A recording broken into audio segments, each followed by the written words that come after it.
नमस्कार, जय जोहार, जय छत्तीसगढ़। मैं हेमंत बघेल आप सभी का बहुत बहुत स्वागत करता हूं मेरी इस YouTube चैनल में।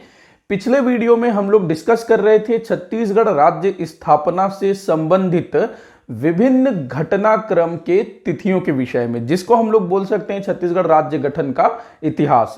तो हम लोगों ने पिछले वीडियो में 15 अगस्त 1947 अर्थात भारत की आजादी तक छत्तीसगढ़ राज्य स्थापना के संबंध में घटित विभिन्न घटनाओं और उनके तिथि के संबंध में विस्तार पूर्वक चर्चा किया था।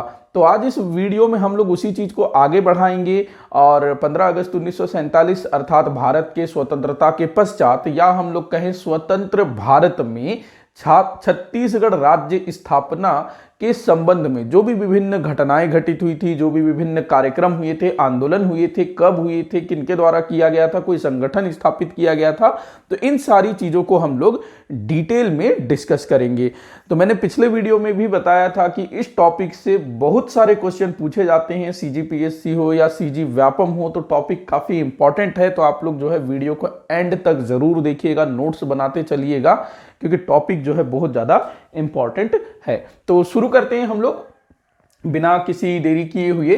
तो सबसे पहले अगर हम बात करें वर्ष 1947, यहीं से शुरू करते हैं। 1947 मतलब कि भारत की आजादी के समय, जिस समय भारत आजाद हुआ उस समय क्या स्थिति थी, इसको हम लोग थोड़ा सा देखते हैं। मतलब मैंने बताया था कल पिछले वाले वीडियो में कि भारत की आजादी के समय जो हमारा छत्तीसगढ़ है ये CP और बरार के अंतर्गत आता था। जो सेंट्रल प्रोविंस था ना, मध्य प्रांत, उसका नाम क्या हो गया था? CP एंड बरार, मध्य प्रांत एवं बरार, क्योंकि बरार का क्षेत्र जो है इसमें शामिल कर दिया गया था। ठीक, तो ये चीज आप लोगों को ध्यान रखना है। काफी बार पूछा गया है कि छत्तीसगढ़ राज्य भारत के स्वतंत्रता के समय में किस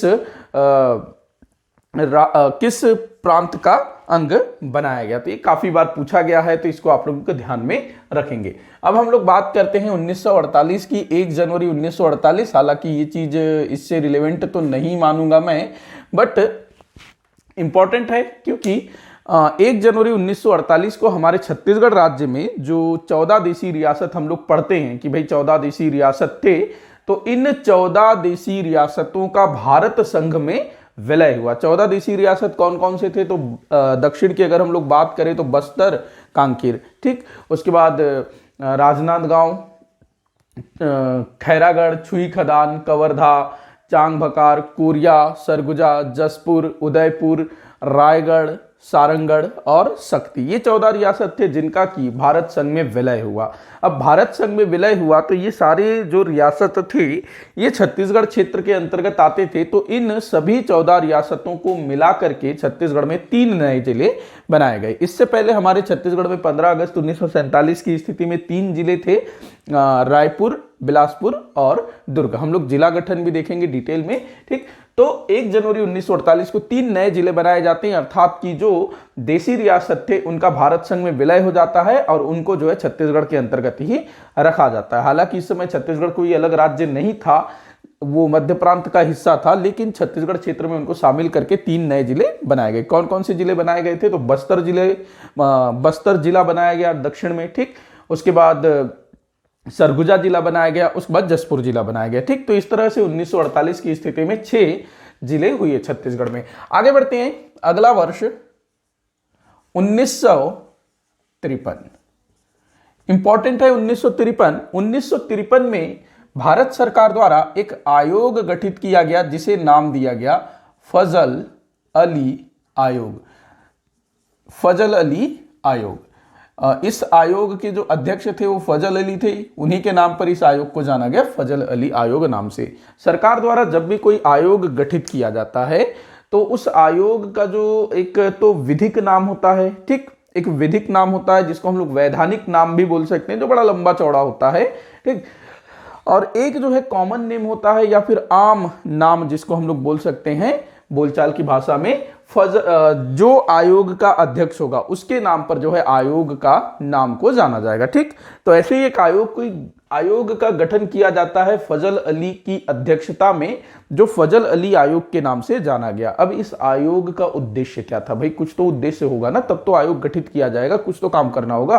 तो देखो, जब भारत अंग्रेजों का गुलाम था तभी से भारत में भाषाई आधार पर राज्यों के गठन की मांग शुरू हो गई थी। ठीक, जैसे कि उड़िया भाषी जो क्षेत्र है वहां से उड़ीसा राज्य बनाने की मांग हुई। ठीक, इधर आंध्र प्रदेश में काफी समय से मांग चल रहा था, गुजरात में, महाराष्ट्र में, ऐसे टाइप से कि भाई भाषाई आधार पर हमारा भाषा अलग है तो हमारे भाषा बोलने वाले लोगों का एक अलग से प्रांत होना चाहिए। इस टाइप से जो है अलग अलग क्षेत्रों में मांग उठनी शुरू हो गई थी। ठीक, तो इसके लिए जो है कमीशन बैठाया गया, आयोग बैठाया गया और इसको बोला गया कि भाई आप जांच करिए कि क्या हो सकता है, कि भाषाई आधार पर राज्यों का पुनर्गठन किस प्रकार से हो सकता है, नहीं हो सकता, ये तमाम चीजें। तो फजल अली को जो है ये काम करना था। अब ये क्यों इंपॉर्टेंट है? तो भाई हमारे छत्तीसगढ़ राज्य के वे लोग, वे नेता जो छत्तीसगढ़ को पृथक राज्य बनाना चाहते थे, तो उनके समक्ष एक उम्मीद की किरण नजर आई कि भाई अब जो है हमारी मांग पूरी हो सकती है। तो उन्होंने फजल अली आयोग के समक्ष अपनी सिफारिश प्रस्तुत की कि भाई हमारा भी सुन लीजिए, हमको भी जो है अलग से राज्य चाहिए, हम लोग छत्तीसगढ़ यहाँ हिंदी भाषी क्षेत्र के अंतर्गत आते हैं, तो हमको जो है अलग से राज्य बनाया जाए। हमारा जो भौगोलिक बनावट है, संस्कृति है, सब कुछ अलग है, तो हमको काहे के लिए मध्य प्रांत के साथ रखा गया है? हमको जो है अलग से हमारा छत्तीसगढ़ प्रांत, छत्तीसगढ़ राज्य चाहिए। ठीक, तो फजल अली आयोग के समक्ष जो है प्रस्ताव रखा गया छत्तीसगढ़ पृथक राज्य निर्माण हेतु। ठीक, तो ये ध्यान रखेंगे। अब अगला जो डेट होगा वो होगा 1955, मोस्ट इंपॉर्टेंट 1955। देखो, अभी तक क्या हो रहा था कि एक दो संगठन बने थे, जैसे छत्तीसगढ़ सुधी संघ, छत्तीसगढ़ शोषण पार्टी, छत्तीसगढ़ शोषण प्रजा पार्टी, कुछ ऐसा था ना। अभी पिछले वीडियो में मैंने बताया था, जो ठाकुर प्यारेलाल सिंह जी ने बनाया था। ठीक, 1946 में। ठीक, वो संगठन बना। इसके अलावा 1939 में पंडित सुंदरलाल शर्मा जी ने त्रिपुरी अधिवेशन में बोला था कि भाई छत्तीसगढ़ को पृथक राज्य बनाया जाए। ठीक, तो इस टाइप की चीजें हो रही थी। लेकिन 1955 में जो घटना घटित होती है वो अपने आप में काफी महत्वपूर्ण है। क्यों? क्योंकि 1955 में जो एक विधायक द्वारा विधानसभा में छत्तीसगढ़ को पृथक राज्य बनाए जाने की मांग की जाती है। तो ये एक बहुत बड़ी बात थी कि भाई जो विधायक है, विधानसभा का सदस्य होगा ना, वो वैधानिक व्यक्ति है। ठीक, वैधानिक व्यक्ति है मतलब कि वो जनता द्वारा चुना गया है ना, जनता ने उसको वोट किया है, फिर उसको चुना गया है। तो वह व्यक्ति अगर एक वैधानिक जगह पर मांग करता है तो उसकी मांग की वैल्यू जो है वो बढ़ जाती है। ठीक, तो यही हुआ था 1955 में। एक विधायक थे, रायपुर के विधायक थे। ठीक, रायपुर के विधायक थे जिनका नाम था ठाकुर रामकृष्ण सिंह। ठीक, ठाकुर रामकृष्ण सिंह ये रायपुर के विधायक थे। रायपुर के विधायक थे ठाकुर रामकृष्ण सिंह, जिन्होंने मतलब ये रायपुर विधानसभा से चुने गए थे। ठीक, रायपुर विधानसभा से विधायक थे ठाकुर रामकृष्ण सिंह, और ये जो है ठाकुर प्यारेलाल सिंह जी के पुत्र भी हैं। ठीक, ये भी ध्यान रखेंगे। ठाकुर प्यारेलाल सिंह जी के दो पुत्रों का जिक्र मिलता है। एक तो ठाकुर रामकृष्ण सिंह जी, जो कि अपने अध्ययन काल से ही बिल्कुल क्रांतिकारी प्रवृत्ति के व्यक्ति थे। नागपुर में ये पढ़ाई वढ़ाई कर रहे थे, तो वहीं पर जब भारत छोड़ो आंदोलन होता है तो उस टाइम पे भी ये काफ़ी सक्रिय थे, ठाकुर रामकृष्ण सिंह। इसके बाद ठाकुर प्यारेलाल सिंह जी के दूसरे बेटे थे हरि ठाकुर, जो कि काफ़ी अच्छे साहित्यकार भी थे। ठीक, उनका नाम भी आएगा बीच बीच में, हरि ठाकुर जी का भी, उनका भी जो है छत्तीसगढ़ राज्य पृथक राज्य निर्माण आंदोलन में अच्छी भूमिका थी। ठाकुर प्यारेलाल सिंह ये भी जो है छत्तीसगढ़ को पृथक राज्य बनाने के आंदोलन से जुड़े हुए थे। ठीक, तो मतलब तीनों बाप बेटा जो है जुड़े हुए थे। तो ठाकुर रामकृष्ण सिंह विधानसभा सदस्य थे, कहां से? रायपुर में। ठीक, अब इन्होंने जो है विधानसभा में, कहां की विधानसभा में? मध्य प्रदेश की विधानसभा में कि छत्तीसगढ़ के विधानसभा में? कहां के विधानसभा में? तो ध्यान रखना, इन्होंने सीपी एंड बरार, ठीक, सीपी एंड बरार में, मतलब जो क्या बोलना चाहिए, सेंट्रल प्रोविंस, मध्य प्रांत और बरार का जो विधानसभा था ना, वहां पर इन्होंने, कहा था ये विधानसभा? नागपुर में, ठीक, क्योंकि नागपुर राजधानी थी ना, जहां पर राजधानी होगी वहां पर विधानसभा बैठेगा। ठीक, अभी हमारी राजधानी क्या है? रायपुर कि नवा रायपुर? नवा रायपुर लगाना है। ठीक, तो राजधानी क्या है अभी? नवा रायपुर वर्तमान समय में हमारे छत्तीसगढ़ की, तो वहां पर विधानसभा है। हालांकि विधानसभा अभी मेरे ख्याल से रायपुर में है ना, ठीक, वहां बनेगा।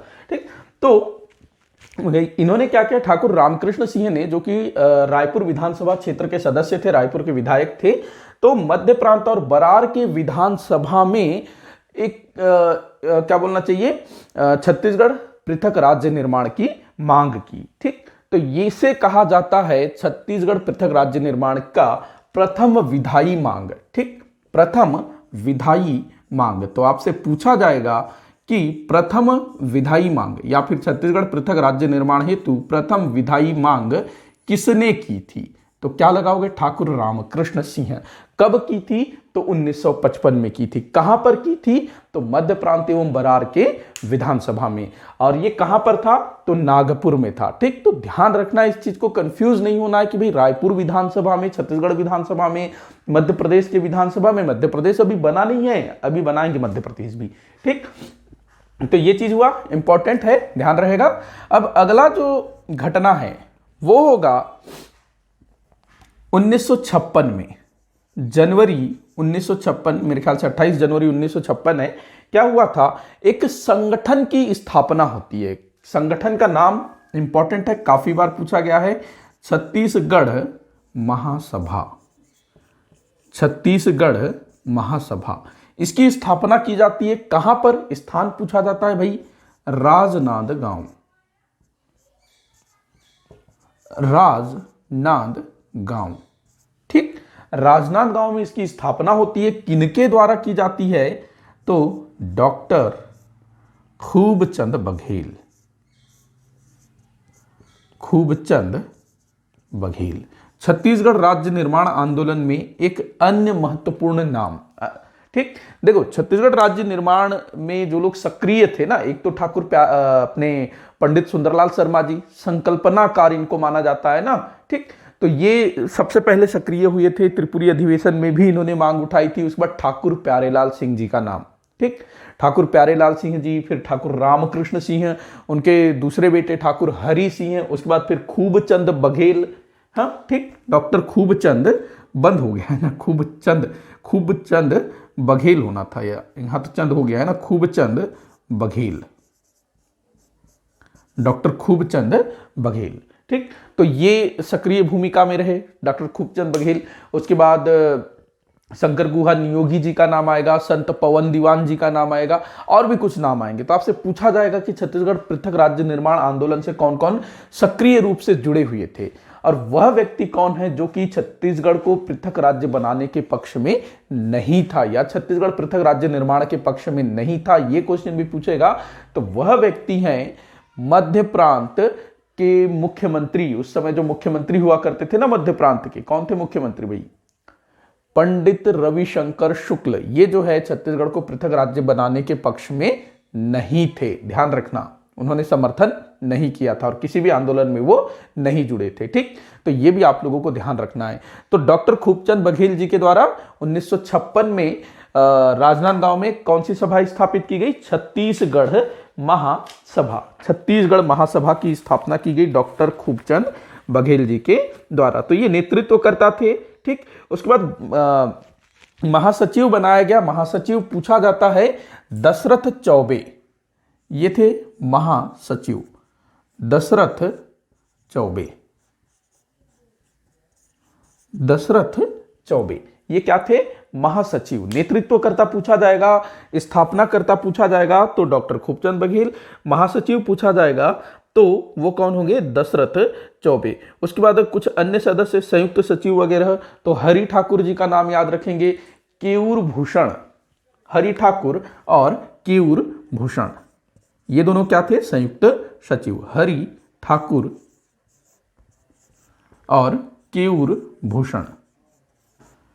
केयूर भूषण, ये जो केयूर भूषण हैं ये बहुत अच्छे साहित्यकार भी हैं। ठीक, केयूर भूषण। हरि ठाकुर भी साहित्यकार हैं, ठीक। तो केयूर भूषण, हरि ठाकुर, ये लोग जो है संयुक्त सचिव थे। तो प्रश्न पूछा गया है कि भाई छत्तीसगढ़ महासभा की स्थापना किसने की, तो डॉक्टर खूबचंद बघेल। कब की, 1956 में। कहाँ की, राजनांदगांव में की थी, ठीक। उद्देश्य क्या था, छत्तीसगढ़ को पृथक राज्य बनाने के लिए मांग करना, ठीक। उसके बाद पूछा जाता है महासचिव कौन थे, दशरथ चौबे। संयुक्त सचिव कौन थे, हरि ठाकुर और ये अपने केयूर भूषण। इसके अलावा पूछा जाता है कि छत्तीसगढ़ महासभा से कौन जुड़ा था या कौन नहीं जुड़ा था, ऐसे भी पूछा जाता है, तो ध्यान रखेंगे। अब अगला डेट हम लोग देखते हैं 1956 ही, 1956 की ही दूसरी घटना। हम लोग घटनाक्रम पढ़ रहे हैं ना, छत्तीसगढ़ राज्य निर्माण से संबंधित विभिन्न घटनाक्रम, तिथि क्रम, ठीक। तो 1956 में ही एक और महत्वपूर्ण घटना घटित होती है। कब, तो 1 नवंबर 1956। 1 नवंबर 1956 को क्या होता है, मध्य प्रदेश राज्य की स्थापना होती है, ठीक।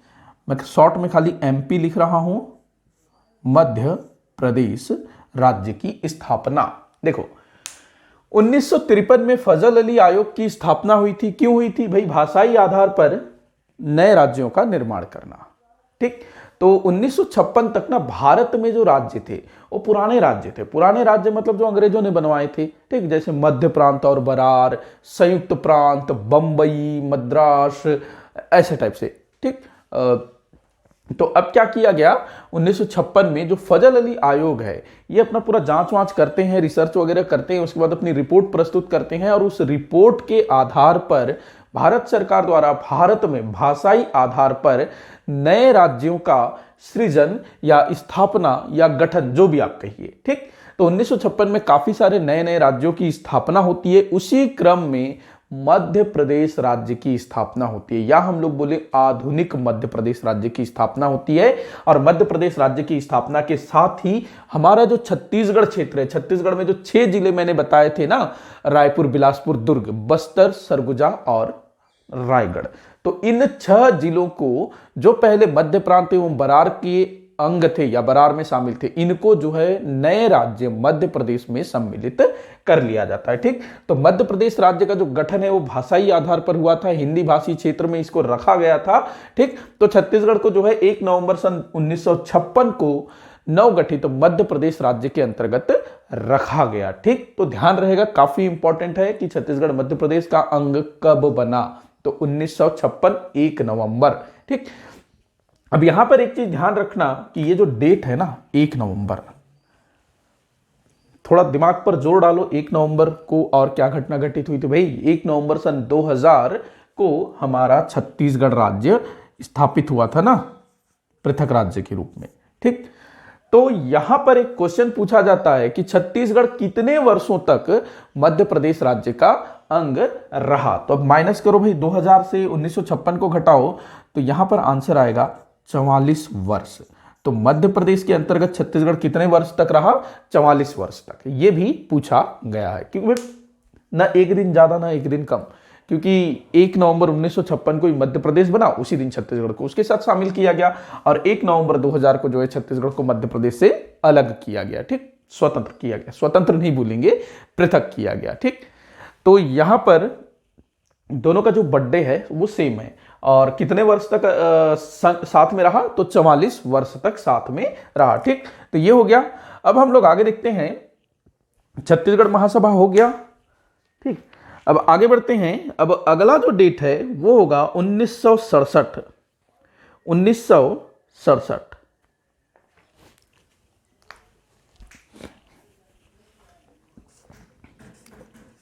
1967 छत्तीसगढ़ भ्रातृत्व संघ, भ्रातृत्व संघ, ठीक। छत्तीसगढ़ भ्रातृत्व संघ, ये अंग्रेजी में क्या बोलेंगे, ब्रदरहुड कुछ बोला जाएगा ना, छत्तीसगढ़ ब्रदरहुड कुछ, ठीक। छत्तीसगढ़ भ्रातृत्व संघ, इसकी स्थापना होती है 1967 में। अगेन इसकी जो स्थापना हुई थी राजनांदगांव में। कहां पर, राजनांदगांव में। संस्थापक कौन थे, तो खूबचंद बघेल जी, डॉक्टर खूबचंद बघेल जी इसके संस्थापक थे। मतलब जो छत्तीसगढ़ महासभा था वो हो सकता है उतना अच्छा सक्सेस नहीं हो पाया होगा, तो लगभग 10-11 साल के बाद जो डॉक्टर खूबचंद बघेल है उन्होंने एक और संगठन स्थापित किया, जिसका नाम उन्होंने क्या दिया, छत्तीसगढ़ भ्रातृत्व संघ। ठीक 1967 में। दोनों का पूछा जाता है कि भाई किस स्थान पर इसकी स्थापना हुई थी, तो इसकी स्थापना कहां पर हुई थी, राजनांदगांव में। छत्तीसगढ़ महासभा की स्थापना भी राजनांदगांव में हुई थी। उसके बाद कुछ अन्य लोगों के नाम याद रखेंगे, द्वारिका प्रसाद तिवारी, ठीक, जिनको डीपी तिवारी के नाम से जाना जाता है, द्वारिका प्रसाद तिवारी, जो कि छत्तीसगढ़ भ्रातृत्व संघ के एक सक्रिय सदस्य थे। ठीक, तो यहां तक क्लियर है।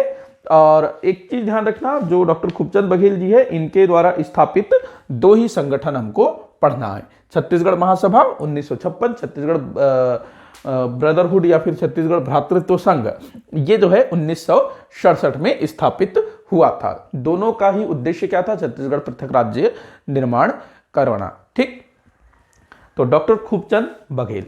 अब आगे बढ़ते हैं, अब आते हैं 1967 के बाद 1976 में स्थापित होगा छत्तीसगढ़ मुक्ति मोर्चा।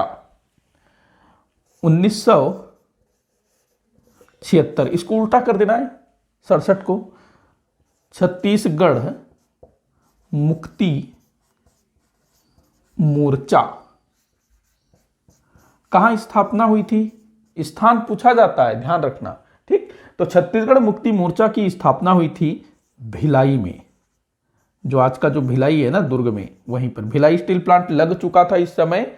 और इसके संस्थापक कौन थे, तो शंकर गुहा नियोगी, डॉक्टर शंकर गुहा नियोगी, डॉक्टर शंकर गुहा नियोगी। ठीक, डॉक्टर शंकर गुहा नियोगी इसके संस्थापक थे।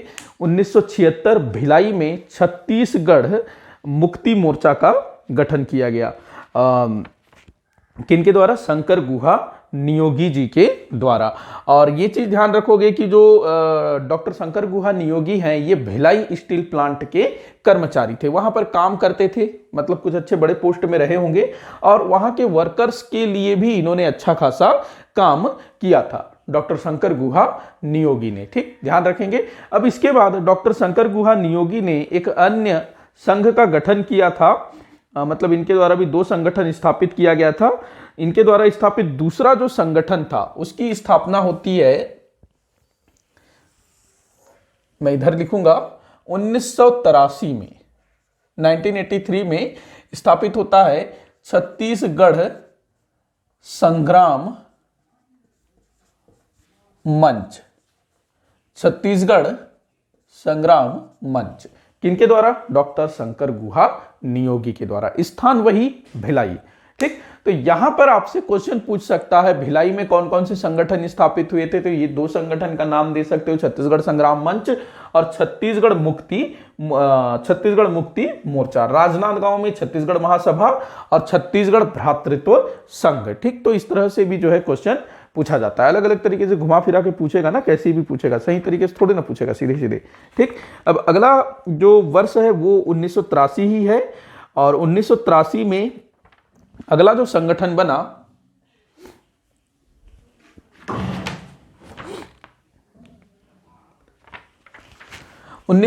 में अगला जो संगठन बना, इसको मैं एक बार फिर से लिख लेता हूं, पृथक छत्तीसगढ़ पार्टी, पृथक छत्तीसगढ़ पार्टी। संगठनों का नाम ध्यान में रखना है, छत्तीसगढ़ पृथक पार्टी। इसके संस्थापक थे संत पवन दीवान, संत पवन दीवान। ठीक, संत पवन दीवान। मैं ये समझ के चल रहा हूं कि आप लोग नोट्स बना रहे हैं, लेकिन फिर भी आप लोग चाहो तो इसका पीडीएफ क्या बोलना चाहिए, स्क्रीनशॉट ले सकते हो, क्योंकि मैं इसको क्लीन करने वाला हूं। ठीक, तो 1983 में पवन दीवान, संत पवन दीवान ने पृथक छत्तीसगढ़ पार्टी की स्थापना की। ठीक, पृथक छत्तीसगढ़ पार्टी की स्थापना की पवन दीवान ने। ठीक, अब देखो इसके बाद जो है आंदोलन जो है थोड़ा सा तीव्र होना शुरू हो जाता है। ठीक, ज्यादा नहीं बचा है तो मैं यही साइड में लिख लेता हूं, ठीक है ना। अब इसके बाद 1992 छत्तीसगढ़ सर्वदलीय मंच, छत्तीसगढ़ सर्वदलीय मंच का गठन, या इसको खाली सर्वदलीय मंच नाम दे देते हैं, चंदूलाल चंद्राकर द्वारा इसको स्थापित किया गया था। सर्वदलीय मंच, सर्वदलीय मंच किनके द्वारा, तो चंदूलाल चंद्राकर। अरे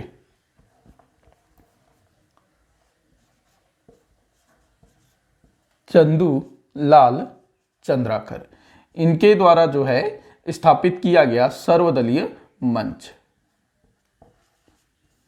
ठीक, चंदूलाल चंद्राकर जी के द्वारा सर्वदलीय मंच की स्थापना की जाती है। कब, 1992 में। इसके अन्य सदस्य थे हरि ठाकुर जी, सुधीर मुखर्जी, उसके बाद पुरुषोत्तम जी। ठीक, सुधीर मुखर्जी, हरि ठाकुर, पुरुषोत्तम जी, उसके बाद चंदूलाल चंद्राकर जी, इन सब ने मिलकर के सर्वदलीय मंच की स्थापना की। संस्थापक लेना है चंदूलाल चंद्राकर। अब ये जो सर्वदलीय मंच था ये काफी इंपॉर्टेंट है। क्यों, क्योंकि इसने जो है अगले वर्ष 1992 में स्थापित हुआ था ना, इसके बाद अगले वर्ष 5 अक्टूबर 1993 को, 5 अक्टूबर 1993 को छत्तीसगढ़ महाबंद का आयोजन किया। छत्तीसगढ़ महाबंद का आयोजन किया गया इस सर्वदलीय मंच के द्वारा। ठीक, तो ये काफी इंपॉर्टेंट हो सकता है। छत्तीसगढ़ महाबंद का आयोजन कब किया गया था, तो 1993 में। डेट भी लिखना, मतलब अभी जैसे होता है ना हड़ताल वगैरह, छत्तीसगढ़ बंद, रायपुर बंद, बस्तर बंद, ऐसे टाइप से। ठीक, तो ऐसे ही छत्तीसगढ़ महाबंद का आयोजन किया गया और इसको जो है काफी अच्छा रिस्पांस मिला। जो यहाँ के जितने भी लोग चाहते थे कि भाई छत्तीसगढ़ पृथक राज्य बने, खास करके जो व्यापारी वर्ग है, राजनीतिक दलों से जुड़े हुए लोग हैं, काफी सारे लोग जिनको लगता था कि छत्तीसगढ़ अलग राज्य बनेगा तो काफी अच्छे से डेवलप हो सकता है, तो वैसे लोग जो है सक्रिय रूप से इसमें भाग लिया, इस महाबंद का समर्थन किया। ठीक, और काफी अच्छा इसका रिस्पांस मिला छत्तीसगढ़ महाबंद को। इसके बाद अगला जो डेट होगा 1995। 1995 में 1995 क्या हुआ था 1995 में, तो दिल्ली में संसद भवन के समक्ष धरना प्रदर्शन किया गया, नारेबाजी की गई। जैसे होता है ना आज भी विधानसभा घेराव, मतलब एक तरह से ये लोग जो है संसद भवन के समक्ष जाकर के नारेबाजी करते हैं कि भैया छत्तीसगढ़ को पृथक राज्य बनाया जाए, और क्या बोलना चाहिए, मांग की गई, इसके लिए नारेबाजी की गई, जो भी उस समय सरकार रही होगी कि भाई हमारी मांग पूरी करो, इस टाइप से। कहां पर, तो दिल्ली में संसद भवन के समक्ष। लगभग 4500 के आसपास, उससे ज्यादा संख्या में लोग गए हुए थे, और लगभग 4500 के आसपास लोगों को वहां पर गिरफ्तार भी किया गया था, क्योंकि जो संसद भवन का क्षेत्र है भाई वो सुरक्षा के दृष्टिकोण से काफी इंपॉर्टेंट है ना, वहां जाकर के आप इस तरह की गतिविधियां नहीं कर सकते। ठीक, तो यहां पर गिरफ्तारियां होती है, लोगों को पता था कि भाई वहां गिरफ्तार होंगे। ठीक, तो यहां पर नेतृत्व करने वाले दो लोगों का नाम लिखेंगे, खेलसाय सिंह। खेलसाय सिंह, पहला नाम खेलसाय सिंह, दूसरा पुरुषोत्तम सिंह। तो इन दोनों ने यहां पर नेतृत्व किया था, और लगभग 4,500-5,000 लोग जो है यहां पर गिरफ्तार हुए थे 1995। मतलब कि अब जो आंदोलन जो है वो काफी तीव्र हो रहा है। देखो 1993 में महाबंद किया गया था, पूरे छत्तीसगढ़ को बंद कर दिया गया था ना, फिर 1995 में संसद भवन तक ये लोग पहुंच गए। तो अब जो है धीरे धीरे लगने लगा कि भाई छत्तीसगढ़ पृथक राज्य बना ही देना चाहिए, नहीं तो ये लोग जो है ऐसे ही आंदोलन करते रहेंगे। ठीक, तो इसके बाद वर्ष आता है 1998। मोस्ट इंपॉर्टेंट वर्ष है 1998। क्यों, क्योंकि 1998 में मध्य प्रदेश सरकार द्वारा छत्तीसगढ़ पृथक राज्य निर्माण को स्वीकृति दे दी जाती है। ठीक, यहाँ जो मध्य प्रदेश की जो मंत्रिमंडल है ना, मध्य प्रदेश का जो मंत्रिमंडल है उसकी आम सहमति से ये प्रस्ताव जो है पारित हो जाता है कि भाई छत्तीसगढ़ को पृथक राज्य बनाया जाना चाहिए और मध्य प्रदेश का पुनर्गठन करके छत्तीसगढ़ को अलग से राज्य बना दिया जाना चाहिए। तो 1998 में मध्य प्रदेश सरकार, या फिर हम बोले कि मध्य प्रदेश के मंत्रिमंडल की आम सहमति से छत्तीसगढ़ पृथक राज्य निर्माण का प्रस्ताव जो है आम सहमति से पारित हो जाता है मध्य प्रदेश में। ठीक, मध्य प्रदेश विधानसभा में। ठीक, तो यहां तक क्लियर है। इसके बाद हम लोग आते हैं, अब जो है छत्तीसगढ़ पृथक राज्य निर्माण का जो मार्ग है लगभग पूरी तरह से खुल चुका है। ठीक, अब मध्य प्रदेश विधानसभा ने भी आम सहमति दे दी, ठीक, कि भाई छत्तीसगढ़ को पृथक राज्य बनाया जा सकता है। लेकिन जो मध्य प्रदेश है वो तो ऐसा नहीं कर सकता था। मतलब कोई भी राज्य जो है अपने क्षेत्र के कुछ क्षेत्र को अलग करके नया राज्य बना दे, ये किसी भी राज्य के पास पावर नहीं है। हाँ, उसकी सहमति जरूर होती है कि भाई वो तैयार है या नहीं है। उसके बाद आगे का जो काम होता है वो संसद में होता है। संसद में हमारे जो सांसद गण है ना, लोकसभा राज्यसभा में, तो वो लोग मिलकर के फिर सारा जो कार्यवाही है उसको पूर्ण करते हैं कि भाई कितने क्षेत्र को अलग करना है, क्या करना है, ये तमाम चीजें वहां पर होती है। फिर वो संसद में प्रस्ताव वगैरह रखना होता है, फिर उसमें बहस होती है, फिर उसमें वोटिंग होगा, फिर वो पारित होगा, फिर वो दूसरे सदन में जाएगा। ठीक, फिर वहां पर भी सेम चीजें होंगी, प्रस्ताव को रखा जाएगा, उस पर बहस होगी, वोटिंग होगी। उसके बाद अगर वहां पारित हो जाएगा तब फिर उसको राष्ट्रपति के पास भेजा जाएगा, तब जाकर के कोई जो है राज्य बनेगा। ठीक, अब देखिए मध्य प्रदेश विधानसभा ने सहमति दे दी। ठीक, वहां का जो मंत्रिमंडल है उसने जो है अपनी सहमति दे दी कि भाई छत्तीसगढ़ को पृथक राज्य बनाया जा सकता है। ठीक, तो अब जो है बारी थी देश के संसद में, क्योंकि संसद ही छत्तीसगढ़ को पृथक राज्य बना सकता था। अब देखिएगा हमारी जो व्यवस्थापिका, तीन चीजें होती है ना, व्यवस्थापिका, कार्यपालिका और न्यायपालिका। व्यवस्थापिका के कितने अंग हैं? तो संसद और राष्ट्रपति। संसद के दो अंग होते हैं, अपना राज्यसभा, लोकसभा और राष्ट्रपति। ठीक, तो यहां पर मैं बना लेते हैं सबसे पहले लोकसभा। ठीक, देखो कोई भी कानून बनता है ना तो वो जो है लोकसभा या राज्यसभा कहीं पर प्रस्तुत करना होता है। ठीक, उनमें बहस होगा, फिर वोटिंग होगा, उसके बाद पारित होगा तो फिर दूसरे में भेजेंगे, राज्यसभा में या लोकसभा, जहां पर भी। ठीक, वहां पर भी सेम चीज होगा और उसके बाद फिर राष्ट्रपति के पास भेजा जाएगा। दूसरा मैं लिख रहा हूं राज्यसभा, डेट इंपॉर्टेंट होगा जो भी मैं अभी बताने वाला हूं। तीसरा होगा राष्ट्रपति। ये तीनों मिलकर के कोई भी कानून वगैरह बनाते हैं। ठीक, प्रेसिडेंट। अब आते हैं हम लोग लोकसभा। लोकसभा की अगर हम बात करें तो इस समय जो है 13वीं लोकसभा जो है चल रही थी। 13वीं,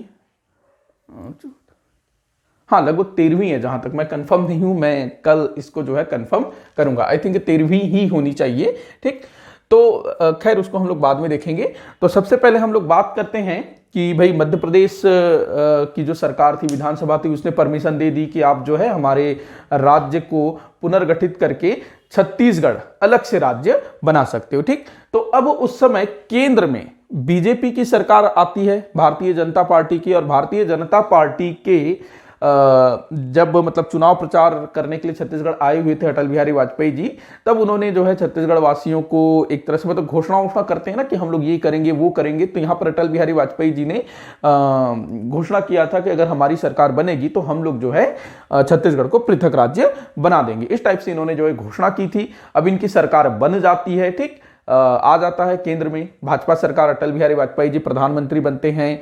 ठीक, लाल कृष्ण आडवाणी जी गृह मंत्री बनते हैं। ठीक, तो अब इनका वादा निभाने का पारी था। घोषणा तो कर दिया, अब वादा निभाने का पारी है। अब मध्य प्रदेश विधानसभा से भी परमिशन मिल गया है कि भाई आप बना सकते हैं। ठीक, तो यहां पर डेट याद रखेंगे 25 जुलाई सन 2000।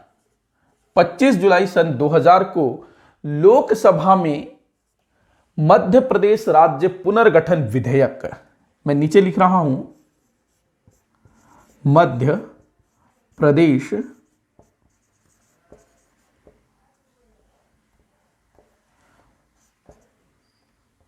मध्य प्रदेश राज्य पुनर्गठन अधिनियम, सॉरी विधेयक, अधिनियम अभी बना नहीं है,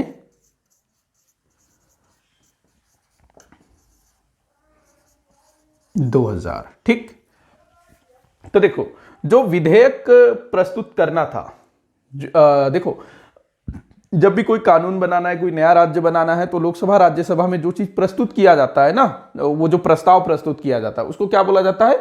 विधेयक, अंग्रेजी में बिल। जब भी कोई कानून बनाना है, कुछ भी काम करवाना है ना, और लोकसभा राज्यसभा में आप उस काम को करवाने के लिए कोई भी प्रस्ताव रखोगे कि भाई हमको ऐसा ऐसा करना है, तो वो जो आप रखेंगे ना उसको क्या बोलेंगे? प्रस्ताव। तो वो प्रस्ताव अगर एक्सेप्ट हो जाएगा तो क्या कहलाएगा? विधेयक कहलाएगा, बिल कहलाएगा। फिर उस पर बहस होगी कि भाई क्या करना है, कैसे करना है, उस पर बहस होगी, सभी लोग अपने अपने राय रखेंगे, विचार रखेंगे, और उसके बाद फिर उस पर वोटिंग होगी। फिर वोटिंग होगी तो फिर पारित अगर हो जाता है तो उसके बाद फिर अगले सदन में उसको भेजा जाता है। ठीक, तो मध्य प्रदेश राज्य पुनर्गठन विधेयक सन 2000, इसको जो है 25 जुलाई सन 2000 को लोकसभा में प्रस्तुत किया गया या पेश किया गया। किनके द्वारा? तो गृह मंत्री थे लाल कृष्ण आडवाणी, गृह मंत्री लाल कृष्ण आडवाणी जी के द्वारा, लाल कृष्ण आडवाणी, इधर लिखता हूं मैं। ठीक, गृह मंत्री लाल कृष्ण आडवाणी जी के द्वारा 25 जुलाई सन 2000 को मध्य प्रदेश राज्य पुनर्गठन विधेयक सन 2000 को प्रस्तुत किया गया। अब देखो यहां पर पूछा जाता है कि छत्तीसगढ़ पृथक राज्य निर्माण किस विधेयक के द्वारा हुआ था, तो वहां पर छत्तीसगढ़ पुनर्गठन विधेयक नहीं लिखना है, वहां लिखोगे मध्य प्रदेश राज्य पुनर्गठन विधेयक। क्योंकि देखो मध्य प्रदेश राज्य का विभाजन हो रहा था ना, मध्य प्रदेश राज्य को पुनर्गठित किया जा रहा था, उसके एक हिस्से को अलग करके दूसरा राज्य बनाया जा रहा था। अब मध्य प्रदेश का भी नक्शा चेंज होगा ना। ठीक, तो मध्य प्रदेश पुनर्गठन विधेयक। ठीक, तो जो प्रस्ताव रखा गया छत्तीसगढ़ पृथक राज्य निर्माण के लिए, उसको क्या नाम दिया गया? मध्य प्रदेश राज्य पुनर्गठन विधेयक सन 2000, जो इस टाइम पे प्रस्तुत किया गया उसी सन के नाम से जाना जाता है, 25 जुलाई सन 2000। अब जो है लाल कृष्ण आडवाणी जी ने रखा संसद लोकसभा में। अब उस पर बहस हुई कि जितने भी मतलब सांसद थे जिनको राय रखना था, सबको बोला गया कि भाई अपनी अपनी राय दो। ठीक, बहस हुई। अब 31 जुलाई सन 2000, ठीक, मैं 7 लिखूंगा इसको, 31 जुलाई सन 2000 को लोकसभा से मध्य प्रदेश राज्य पुनर्गठन विधेयक पारित हो गया। क्या हो गया? पारित हो गया या पास हो गया। पारित बोल सकते हो, पास बोल सकते हो। ठीक, अब देखो यहां क्या हुआ? प्रस्तुत किया गया। क्या किया गया? प्रस्तुत। प्रस्तुत बोल सकते हैं या पेश करना बोल सकते हैं, प्रस्तुत। ठीक, प्रस्तुत हुआ या पेश हुआ या रखा गया। ठीक, शब्दों को समझना। प्रस्तुत किया गया 25 जुलाई सन 2000 को मध्य प्रदेश राज्य पुनर्गठन विधेयक, जो भाजपा सरकार थी वो करना चाहती थी काम, तो उन्होंने क्या किया? विधेयक प्रस्तुत किया। ठीक, या पेश किया। अब उस पर जो है 4-5-6 दिन तक जो है बहस हुआ, बात हुआ, डिबेट हुआ। ठीक, उसके बाद 31 जुलाई सन 2000 को वो क्या हुआ? पारित हुआ। उस पर वोटिंग हुई। 31 जुलाई सन 2000 को वोटिंग हुई, ध्वनि मत से वोटिंग हुआ था। ठीक, तो वोटिंग हुई तो अधिकतर लोगों ने जो है उसका समर्थन किया कि भाई ठीक है, छत्तीसगढ़ राज्य बनना चाहिए। अधिकतर लोगों ने इस चीज का समर्थन किया तो वो पास हो गया। अगर मान लो अधिकतर लोगों ने इसका समर्थन नहीं किया होता कि नहीं भाई छत्तीसगढ़ नहीं बनना चाहिए, तो ये क्या होता? पारित नहीं होता, विधेयक जो है वहीं पर खत्म हो जाता। ठीक, तो यहां पर ये पारित हो गया। प्रस्तुत, पेश करना ये अलग चीज है, मतलब वहां रखना, पेश करना। ठीक, उसके बाद पारित होना मतलब पास हो जाना। जैसे आप लोग पेपर देते हो ना, तो अपना आंसर प्रस्तुत करते हो, पेश करते हो, उसके बाद फिर आपका चेक होता है। ठीक, चेक होता है मतलब इसमें बहस, तो आपका चेक होता है, सही लिखे हो तो फिर आप पास हो जाते हो। ठीक है ना, वैसे ही अब यहां पर ये प्रस्तुत जो विधेयक है ये पारित हो गया, मतलब पास हो गया। अब बारी थी अगले सदन में भेजने की। ठीक, 2 सदन है, लोकसभा और राज्यसभा, तो अगले सदन में भेजने की बारी थी। अब जो है 3 अगस्त सन 2000,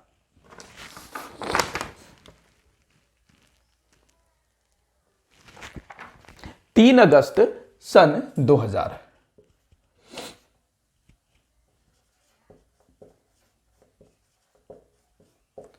3 अगस्त सन 2000 को राज्यसभा में मध्य प्रदेश राज्य पुनर्गठन विधेयक सन 2000 को क्या किया गया, प्रस्तुत किया गया। ठीक, प्रस्तुत किया गया 3 अगस्त सन 2000 को मध्य प्रदेश राज्य पुनर्गठन विधेयक को राज्यसभा में प्रस्तुत किया गया। फिर इसमें भी वही सेम चीज शुरू हो जाता है, बहस शुरू हो जाता है, सभी लोग जो है अपनी अपनी राय रखते हैं और यहां से भी 9 अगस्त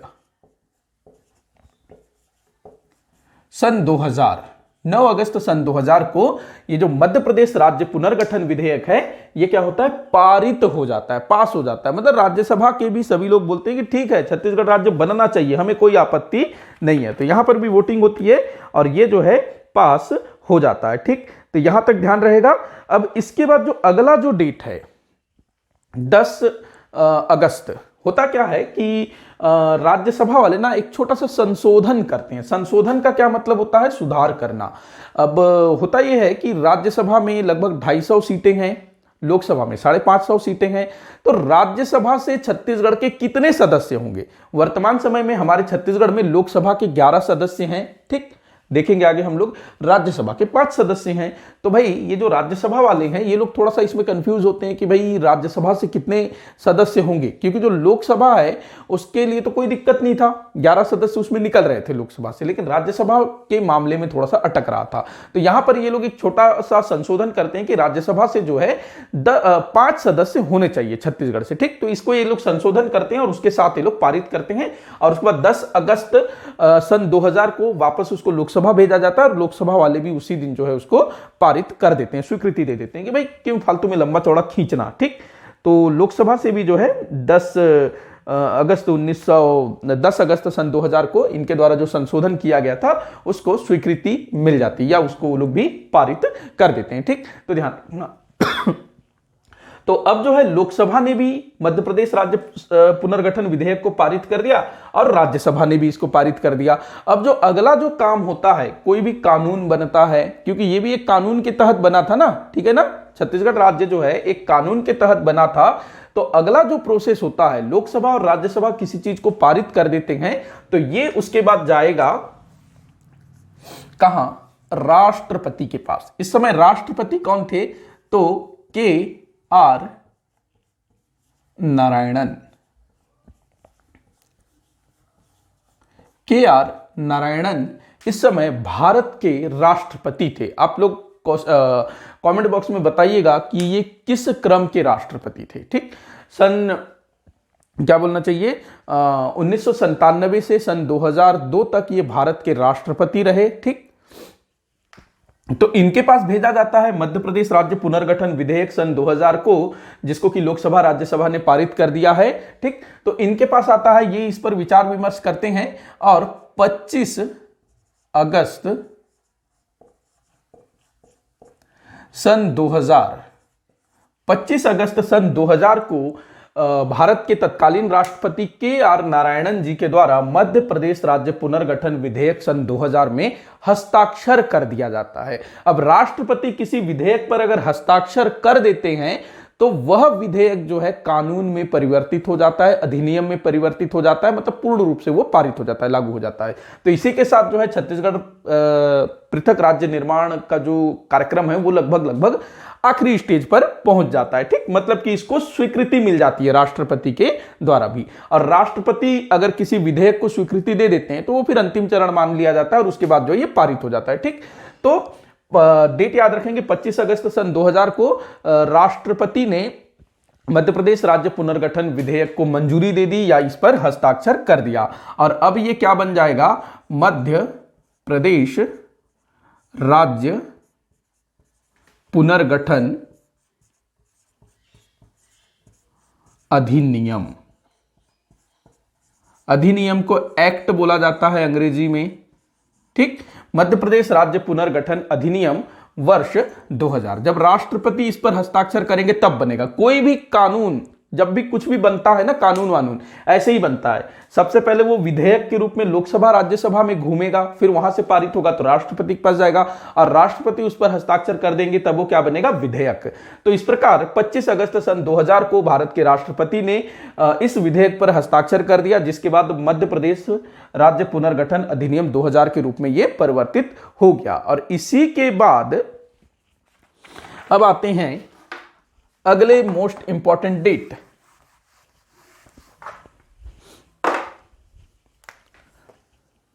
एक नवंबर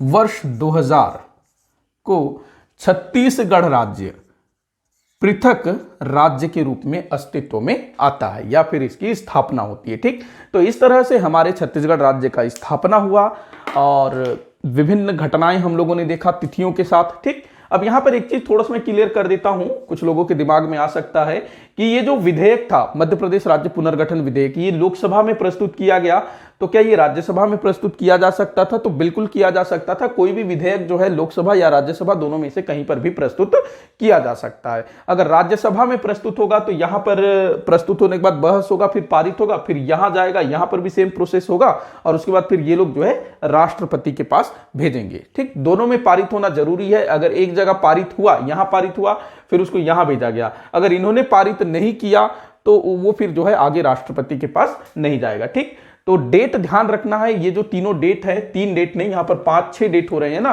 तो ये अक्सर परीक्षाओं में पूछा गया है कि लोकसभा में कब प्रस्तुत किया गया, किसने प्रस्तुत किया, कब वहां से पारित हुआ, राज्यसभा में कब पेश हुआ, राज्यसभा से कब पास हुआ, राष्ट्रपति ने कब हस्ताक्षर किया, राज्य कब स्थापित हुआ, ये तमाम चीजें। और इस समय पदाधिकारी पूछा जाता है तो लालकृष्ण आडवाणी गृह मंत्री थे, ध्यान रखना। उप प्रधानमंत्री वो बाद में बनते हैं 2002 में। ठीक, इस समय वो गृह मंत्री थे। प्रधानमंत्री कौन थे? अटल बिहारी वाजपेयी जी। और राष्ट्रपति कौन थे? के.आर. नारायणन। मध्य प्रदेश के मुख्यमंत्री कौन थे? तो दिग्विजय सिंह। तो ये तमाम चीजें ध्यान में रखोगे। तो इस तरह से 1 नवंबर सन 2000 को हमारे छत्तीसगढ़ राज्य की स्थापना हुआ। तो ये जो टॉपिक था यहीं पर समाप्त होता है। मुझे पूरी आशा है कि आप लोगों को टॉपिक अच्छे से समझ में आया होगा। टॉपिक थोड़ा सा लंबा हुआ, मैंने पूरी कोशिश की थी कि आप लोगों को अच्छे से चीजें समझाऊं और मेरी कोशिश रहती है कि आप लोगों को मैं हर चीजें जो है वीडियो में बताने की कोशिश करूं, वीडियो में ही याद कराने की कोशिश करूं, ताकि आगे आप लोगों को उतना ज़्यादा मेहनत न करना पड़े। इसीलिए मेरी कोशिश रहती है कि मैं चीज़ों को बार बार रिपीट करता जाता हूं। कुछ लोगों को ये पसंद नहीं आता है, खैर उनको छोड़िए, उनको शॉर्ट वीडियोस चाहिए होता है जो चुटकी बजाते ख़त्म हो जाए, लेकिन वैसे काम नहीं बनेगा। ये लगभग 1.5-2 घंटा का टॉपिक था और शॉर्ट में इसको समझा पाना मुश्किल है। ठीक, तो मुझे पूरी आशा है कि वीडियो आप लोगों को अच्छी लगी होगी और वीडियो को जितना हो सके उतना आप शेयर करिएगा, लाइक करिएगा, चैनल को सब्सक्राइब जरूर करिएगा ताकि इसी तरह के वीडियोस आपको देखने को मिलता रहे। अपने दोस्तों को जरूर से जरूर शेयर करिएगा ताकि वो भी इसको देखें और लाभान्वित हो सके। और लाइक जरूर करें और अपने सुझाव जो है कमेंट बॉक्स में बताएं। और इस वीडियो से संबंधित कोई भी डाउट हो या मेरे द्वारा दी गई जानकारी में मैंने कहीं मिस्टेक की है तो ज़रूर बताइएगा ताकि मैं इसको सुधार सकूं। आज के लिए फ़िलहाल इतना ही। वीडियो को आखिर तक देखने के लिए बहुत बहुत धन्यवाद।